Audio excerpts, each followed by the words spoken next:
Welcome to the Inclusion Think Tank podcast, brought to you by New Jersey Coalition for Inclusive Education, NJCIE. As the name suggests, this podcast will discuss inclusive education and, most importantly, why it works. On today's episode, we welcome our guest, Brittany Seeley. Brittany is an Inclusion Facilitator with NJCIE. During our conversation, we will discuss mindfulness as it relates to inclusive education.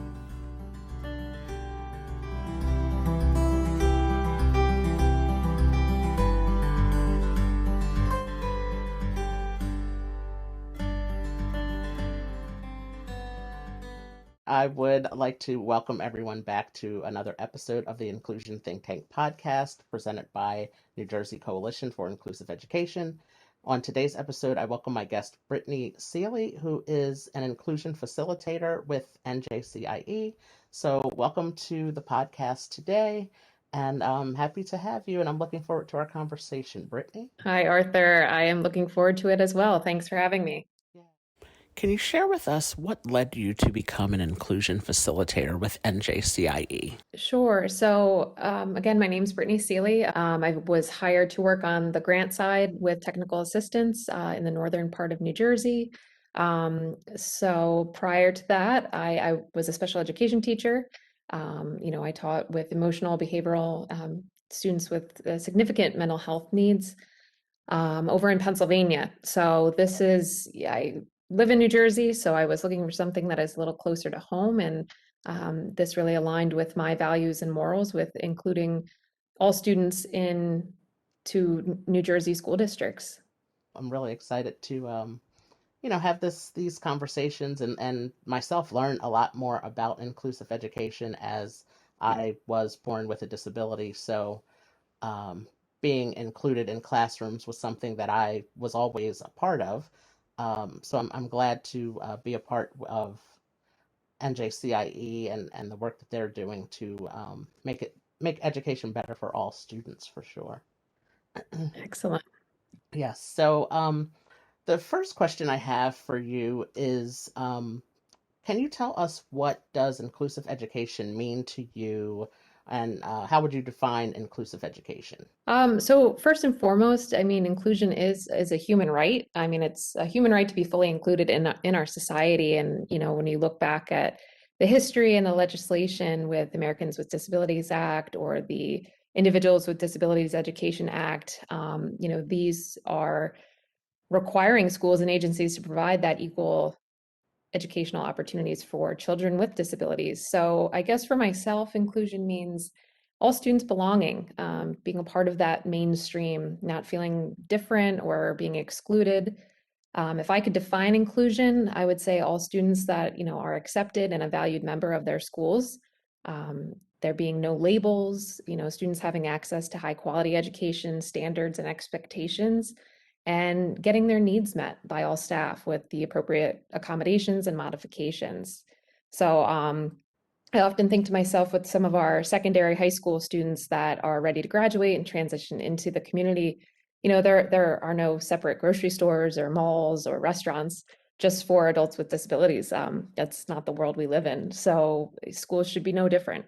We live in a world that allows access for all people, regardless of their disability, race, sexual orientation, to go about their lives, and schools should really be no different and should include all. I love what you said, that there are no, special stores, grocery stores just for people with disabilities, but yet, oftentimes they are kept separate in schools. So it's like, how do students with disabilities, and even the students without disabilities, how do they know how to interact with each other when they don't have that experience in the classroom? So where you're supposed to be learning life skills and things like that. So it's really important that you mention that, and make note of the importance of creating that inclusion, that inclusive environment in the schools, so we can be more accepting of others when we're out in the public. Yes, Yes. absolutely. So the next question I have for you is, what would you say an inclusive classroom looks like? What does that look like to you? Sure. I would say an inclusive classroom, is a classroom where all learners are engaged, they're being treated with respect. The staff in the building are building relationships, that sense of community. They're circulating and meeting the needs of students, even if it's individually, the individual has unique and different needs. Everybody can accommodate them and meet these needs. Collaboration is definitely key among staff members using universal design of learning, multisensory instruction, use of accommodations and modifications or station teaching, having peers work together. So just really a cohesive, flowing, well-oiled machine is our goal. I don't know if we're there yet everywhere, but I think that is the long-term goal, is to walk into a classroom and see it just all working cohesively. You mentioned everybody working together because it's like that's how you have to do the team. Everybody has to Hmm. work together and collaboratively, and just that's really really so true. And I know for myself, I had learned a lot from my peers, as you mentioned as well, uh, where the teacher didn't always make sense to me. But the other students in the classroom were able to say like, okay, here's how I think of it, and it actually made sense to me. So Yeah. yeah, having the peers engage with each other, the students engage with each other, and learning from each other, I think that's a very key and important piece as well. Mhm. Um, what would you say are some of the challenges that are associated with inclusive education? So some challenges I think that, our staff and districts are faced with is, that the training, that professional development around inclusion may not be at the forefront. I think fitting it in is tough.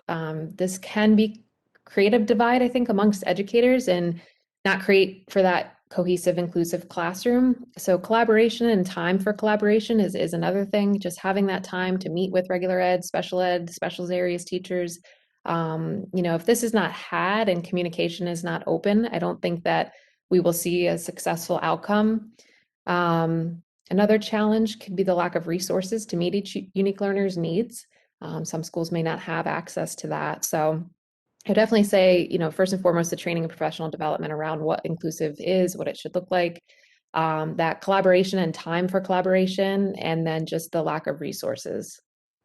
Yeah, that's lack of resources is key. It's really um, you often hear that a lot of times when referring to school districts, and teachers also saying, a lot of times mentioning that if they had more resources, they could do a lot more. So, um, it's important to mention that. And I was really excited. I prepared for this interview. I looked at your bio on the website and saw some of the great things that you're involved in, and you mentioned that mindfulness training is one of those things. I'm really interested in the mind. I graduated with degrees in psychology, and so mindfulness is something that I'm really interested in personally, and I thought that would be a good topic to mention during this interview. So, can you talk about a little bit about mindfulness training and how it can be used in a classroom for inclusive education? Sure. Yeah, this is an area that I've just always been passionate about. I've seen it implemented and I've seen the positive effects from it. And I think there's a lot of people that may not understand what mindfulness is. Didn't at first. I thought it was more of that meditation. You're sitting in the yoga pose and meditating, and I know I can't get my mind to do those things. So when I had training in mindfulness, it really opened up my eyes to see what more it is. And when you ask in the classroom, what does it look like with inclusive education?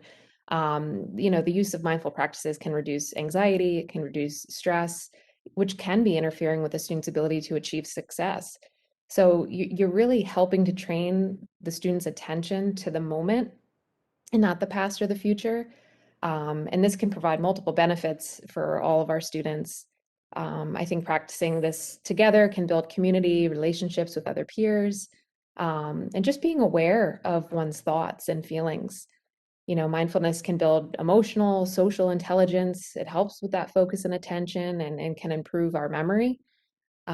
Especially with coming out of a pandemic, there's just our thoughts are everywhere, including staff. So I've always encouraged staff to participate in mindfulness, and it can be a few times during their day. It could be in the morning, the afternoon, right after lunch.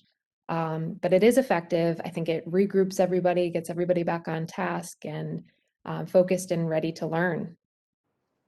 Yes, and the stress reduction piece of that is so Big. true. And yes, I can I've never been a teacher, and it's not for me. And I knew that very early on in in life, that teaching was not for me. But I can't imagine the stress that's associated with teaching, and knowing that you're responsible for so many human beings at one time. And so it's important that, yes, the students can also practice the mindfulness techniques, and then also the staff and teachers and staff practice it as well, uh, because it really has a way of calming you, and really just preparing you for your day and for the tasks that you're about to face in the classroom, which again can be very stressful for sure, as a Mhm. student and as a staff member. So Yes. yeah, so yeah, people always told me that I should be a teacher, but I'm like, no, it's not for me. Like, there are people that it is You for, never and know. yeah, and I'm not one of them. But so yeah, so I'm really glad that we that we brought that up, and hopefully someone who is listening can really look more into that. And as you mentioned as well, coming out of this pandemic, and students have been virtual learning for most of the last school year, and they're in New Jersey, hopefully going back to in-person learning in the fall. And it's another change for the students and for the staff. Like, everybody's back to uh, to in-person learning, so that can provide some unexpected stressors, I guess you could say. And Mhm. so a way to uh, just get everybody back and centered, and all of that is could be very beneficial to the learning environment. Um, Yes. so so to wrap up, can you share with us what is one thing that you feel that could be done in every school to better improve the inclusive education setting? Sure. I think just modeling, ourselves, modeling fairness and inclusivity in our own behavior on a day-to-day basis, whether we're an administrator, a teacher, a paraprofessional, maybe I work in the cafeteria or I'm a part of the custodial staff team, I'm a secretary, just modeling what it looks like so that students and other staff can really see that and start implying it themselves. Educating staff and giving them that opportunity to collaborate and work together for the betterment of their students, and building those relationships. It's all about that school climate, and the more positive and we build it like a community. We have everyone engaging with each other.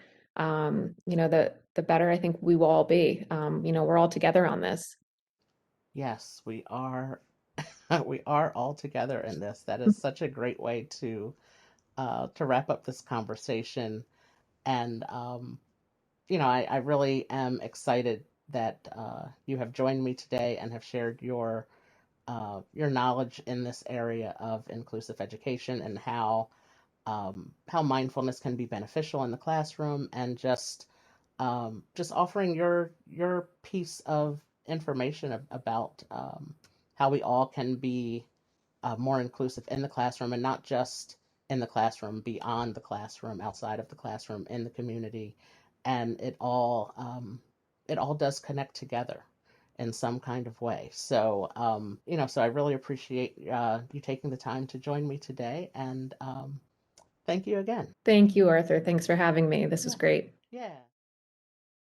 We thank you for listening to this episode of the Inclusion Think Tank podcast. This podcast is brought to you by New Jersey Coalition for Inclusive Education. Be sure to subscribe on YouTube or Spotify, and don't forget to follow us on social media at NJCIE. Until next time.